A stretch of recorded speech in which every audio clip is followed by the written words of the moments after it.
Social Security and all the programs currently on the table right now to raise benefits and reform the program for millions of beneficiaries. I have all the details for you in this video, so let's get into it right away. But if you haven't done so yet, or if you happen to be new here, make sure to hit the subscribe button right down below the video so I can keep you updated each and every day with all the latest details as information is changing very rapidly right now. So again, thank you so much for joining me. I really do appreciate it. I'm here to help out in any way that I can and ultimately make sure that you're getting the latest updates as they are being released. So make sure to hit that subscribe button right down below the video and let's get into this right away. All right, so as of recently, we've been talking about a few different proposals that have been hitting the table to reform the Social Security program for millions and millions of beneficiaries. Now, this is very good information that we've been finding, and I want to bring this to your attention because we need to stay tuned with everything going on because ultimately, believe it or not, 1 in 6 Americans walking around out there right now are receiving Social Security benefits. That's a lot of people. It's a large percentage of our population. 1 in every 6 people in the United States receives some type of Social Security benefit. That's a lot, right? So we need to stay tuned with everything going on because at any given point, something could come up, the program could be reformed, potentially benefits could be raised, and so many other changes to the program. So we need to watch all of these things very closely. Well, as of recently, we've talked about a couple different proposals out there that have been introduced by representatives out of the House of Representatives, and I want to talk about one of those very specifically in this video. Now, one really quick note here. I've talked about the Social Security 2100. We've talked about that one in some pretty good detail recently. However, not that long ago, we also got a separate proposal out of a different representative, Al Lawson, out of the House of Representatives, and this one is called Social Security for Future Generations Act. Not to be confused with the Social Security 2100. Now, both of these are very similar, but yet they do have some differences. I mostly want to focus on the Social Security for Future Generations Act in this video because this one is still new to us, and I want to focus on it a little bit further and show you some of the drastic differences between this one and the Social Security 2100. And I'm also going to bring my wife in, Corey, in just a minute here, and she's going to be doing some reading to you exactly about all the details of the Social Security for Future Generations Act. All right, so with that being said, let's quickly talk through a couple differences from this one proposal, Social Security for Future Generations Act, and the Social Security 2100. Now, the first one was introduced by Al Lawson, and the second one, Social Security 2100, is introduced by John Larson. I know, very confusing, right? Their names are very similar.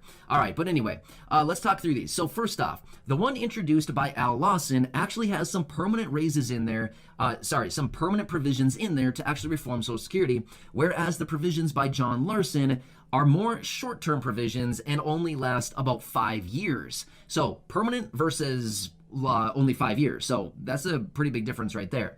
Now let's quickly talk through some of the provisions out of this one from Al Lawson, Social Security for Future Generations Act.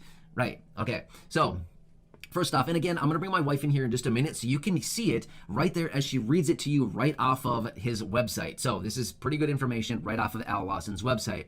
But anyway, basically, according to this, there's a few key provisions in this proposal from Al Lawson, the Social Security Futures Generation Act.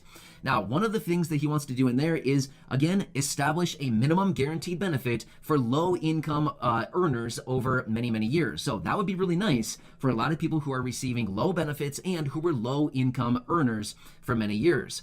Also, another thing he wants to do is implement the CPIE, which is the Consumer Price Index for the elderly, which would actually generate a raise across the board for millions and millions of beneficiaries. Pretty much everybody that receives Social Security would be getting this new higher benefit as a result of the CPIE versus the current way that they're calculating the cost of living adjustment, which is just the straight up CPI, right? So this would actually better reflect the actual expenses of Social Security beneficiaries is by implementing the CPIE.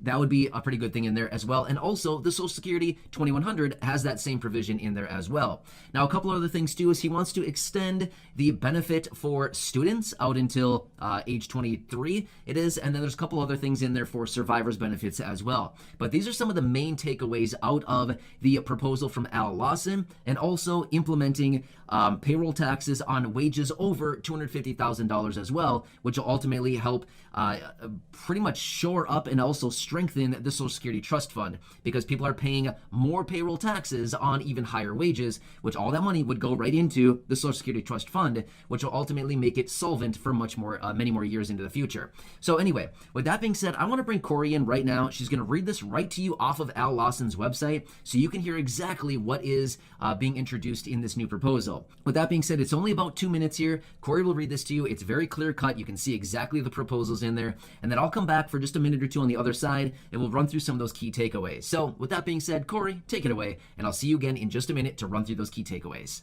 U.S. Representative Al Lawson has introduced legislation that would extend the life of Social Security by 10 years to 2044. Social Security plays a critical role in our economy as it provides for over 2/3 of our nation's retirees and provides financial security to millions of disabled workers and their children, said Representative Lawson. However, as the program is currently operating, the Social Security Trust Fund will be depleted by 2034. That's why I'm proud to introduce the Social Security for Future Generations Act of 2021, along with 13 original co-sponsors and support from 7 organizations, including the Alliance for Retired Americans. Representative Lawson's bill would extend the life of the trust fund to 2044, while also extending student benefits to age 22, creating a sustainable benefit for individuals who lose a spouse or loved one, providing an across-the-board benefit increase through cost of living adjustment, applying payroll taxes on wages above $250,000 a year, establishing a special minimum benefit for long-term low-wage workers, and ensuring concurrent beneficiaries would not lose critical Medicaid eligibility because their income limit goes above this SSI limit, which is $794 a month for an individual and $1,191 for a couple. About 65 million people, or more than 1 in every 6 U.S. residents, collected Social Security benefits in 2021. We are in a unique position to make targeted benefit increases to vulnerable beneficiaries and extend the trust fund solvency so that future generations are able to benefit from social insurance and retirement in a way that is equitable and sustainable, Representative Lawson continued.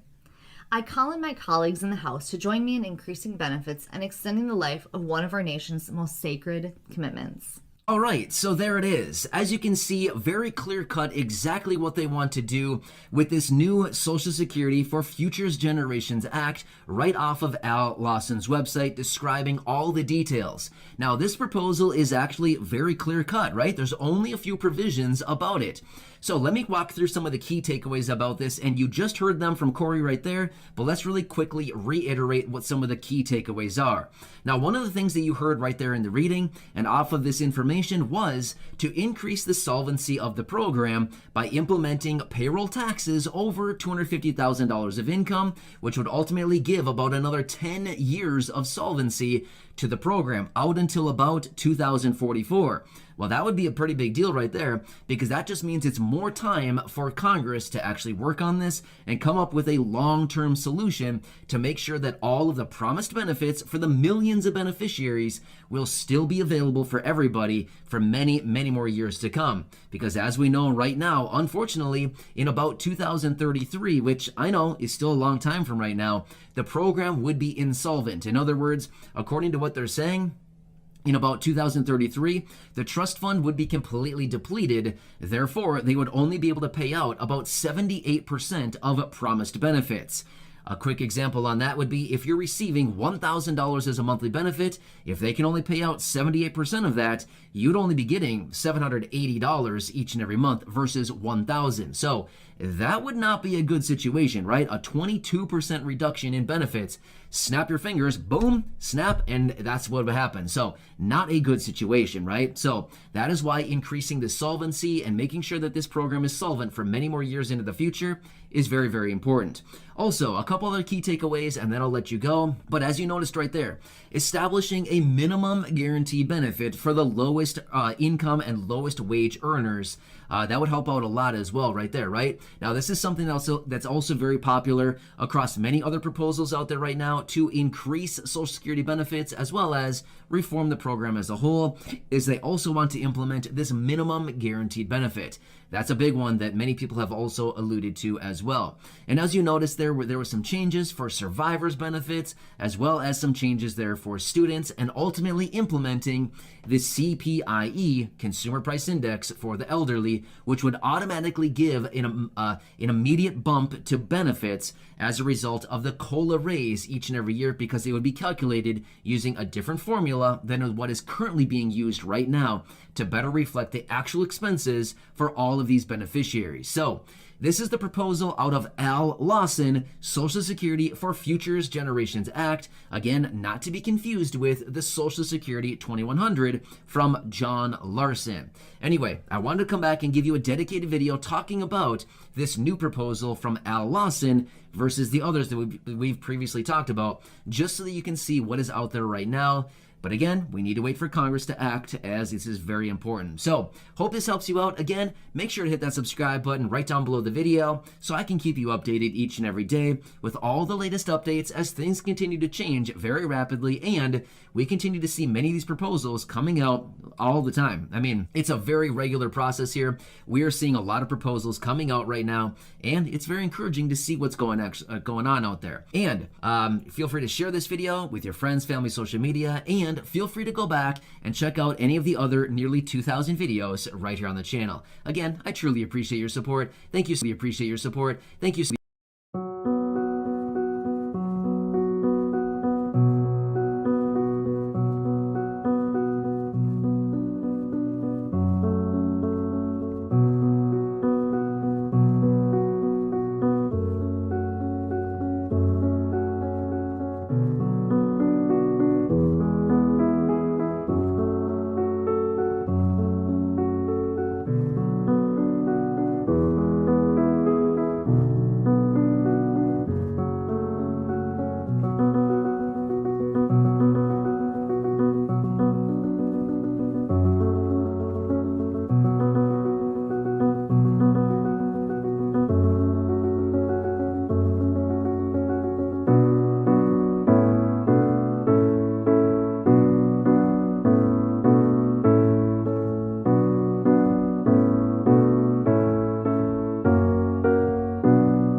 Social Security and all the programs currently on the table right now to raise benefits and reform the program for millions of beneficiaries. I have all the details for you in this video, so let's get into it right away.